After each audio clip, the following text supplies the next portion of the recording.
Hello students, so this is a fifth part of एक कहानी यह भी। तो अभी तक हमने 4 पार्ट किया इसका।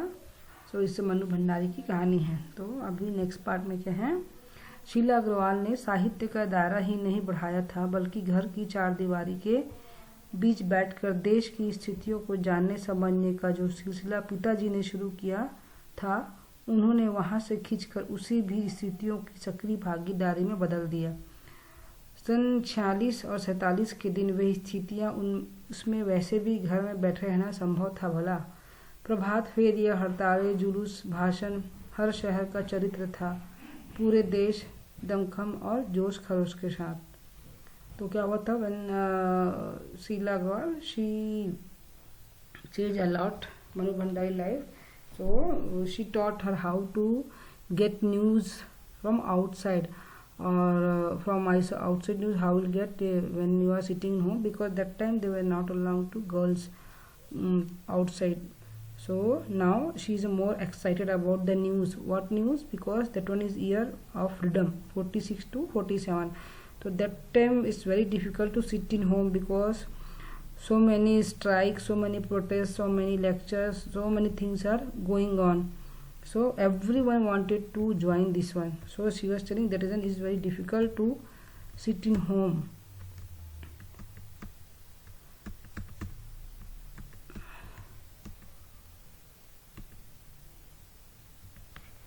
सबसे जुड़ना हर युवा का उन्माद, मतलब every youth they wanted to join. मैं उन्माद मतलब होता है इट्स लाइक इच्छा, मतलब डिजायर. मैं भी युवा थी. शीला अग्रवाल की जोशीली बातों ने रंगों में बहते खून को लावे में बदल दिया. So it's like she became, actually she is also youth, तो she also wanted to join that freedom fighting, that freedom, that what is the protest going on, but that time very difficult, they were not allowing for girls. So but Sheila Agrawal, she like very much, and Sheila Agrawal lecture is very impressive, then very inspiring. So she got so inspired, and she became like volcano. She also want to do this protest everything. स्थिति यह हुई कि एक बवंडर शहर में मचा हुआ था और एक घर में. बट बवंडर मीन्स स्ट्रॉम, तूफान. What happen outside also storm was there. What storm? freedom, for fight, for this one protest and everything for freedom. But in her house also one more storm because of her father, because that time they were not allowing to go outside girls. So that reason her father got so much angry with her. पिताजी की आज़ादी की सीमा यहीं तक थी कि उनकी उपस्थिति में घर में आए लोगों के बीच उठू बैठू जानू समझू. So how much he given freedom. whenever guests are coming, she can sit there, she can talk there, but she can't go out. हाथ उठा उठाकर नारे लगाती, हड़तालें करवाती, लड़कों के साथ शहर की सड़कें नापती. लड़की को अपनी सारी आधुनिकता के बावजूद बर्दाश्त करना उनके लिए मुश्किल हो रहा था. तो किसी की दी हुई आज़ादी के दायरे में चलना मेरे लिए. But now both daughter and father, they both are now, they have fighting. What happened? What she was doing, she is going on the road, she is doing protest, she is doing strike with boys, and she was roaming in road. But her father, this much he modern, he was giving freedom for education, but he don't like this thing. But she, Manu Bhandari also, she don't like limitation, she want to do whatever she want. जब रंगों में लहू की जगह लावा बहता है तो सारे निषेध, सारी वर्जनाएं और सारा भय कैसे ध्वस्त हो जाता है. तभी जाना जब अपने क्रोध से सबको थरथरा देने वाले पिताजी से टक्कर लेने का जो सिलसिला तब हुआ था जब राजेंद्र से शादी की. तब तक वह चलता रहा. So what happen now, Manu Bhandari, she was young and her blood became hot, मतलब उसका जो खून था एकदम गर्म लावे की जैसे हो गया. और now both are fighting. she is not scaring with her father, and both are fighting. So up to she got marriage, up to that time she was fighting with her father. So who is her husband? What is her husband name? Rajendra. So in one word question answer, sometime it will come किससे शादी हुई? राजेंद्र से। यश कामना, बल्कि कहूँ कि यश लिप्सा पिताजी की सबसे बड़ी दुर्बलता थी और उनके जीवन की धुरी थी, और यह सिद्धांत कि व्यक्ति को कुछ एक विशिष्ट बनकर जीना चाहिए, कुछ ऐसे काम करने चाहिए कि समाज में उनका नाम हो, सम्मान हो, प्रतिष्ठा हो और वर्चस्व हो।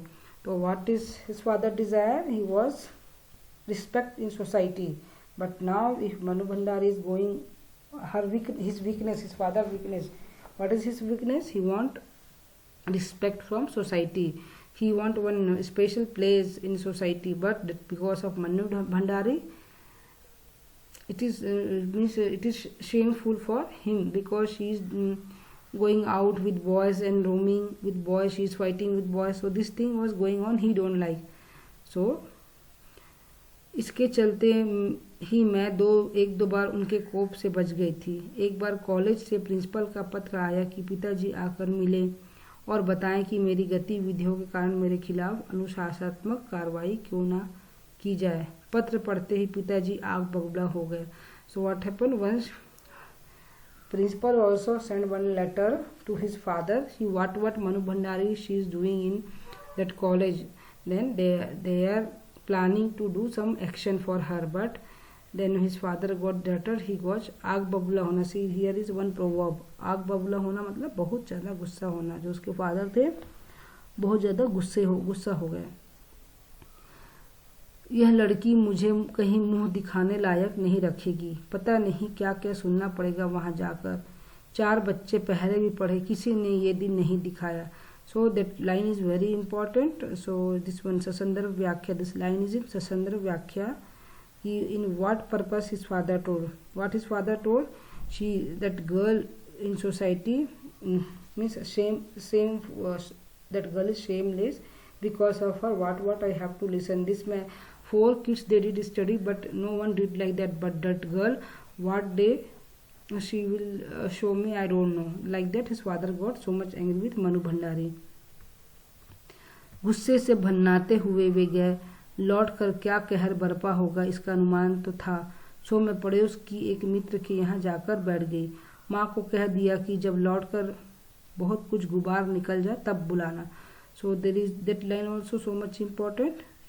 She know what will happen, क्या होगा उसके घर में। व्हाट स्टॉर्म विल कम, तूफान होगा उसके घर में। कि उसके father, his father, what he will do, she know that is it. She went her friend house and she told her mother कि whenever he will become cool then only you call me. So यहाँ पर एक line है कि लौट कर गुबार निकल जाए। गुबार मतलब you know balloon. So when balloon, gubara, it's balloon. So when you put air it will become big, but once air will go it will become small. So she was telling like that, when he will calm down then only you call me. लेकिन जब माँ ने आकर कहा कि वे तो खुश ही हैं, चल तो विश्वास नहीं हुआ। गई तो सही लेकिन डरते डरते। But what happen, just opposite her father was so much happy. सारे कॉलेज की लड़कियां पर इतना रौब है तेरा, सारा कॉलेज सुन तुम 3 लड़कियों के इशारे पर चलता है। Why his father is happy, she is like a leader for all the girls are listening her. Principal बहुत परेशान थी और बार बार आग्रह कर रही थी कि मैं तुझे घर बिठा लूं, क्योंकि वे लोग किसी तरह डरा धमका कर डांट डपट कर लड़कियों को क्लासों में भेजते हैं, और अगर तुम लोग एक इशारा कर दो कि क्लास छोड़कर बाहर आ जाओ तो सारी लड़कियां निकलकर मैदान में जमा होकर नारे लगाती हैं। But this one is not good for the college. तुम लोगों के मारे कॉलेज चलाना मुश्किल हो गया है उन लोगों के लिए। But it's very difficult, management it's very difficult to manage all the girls, because whenever she want protest she will do protest, all the girls are listening Manu Bhandari. She is like youth leader.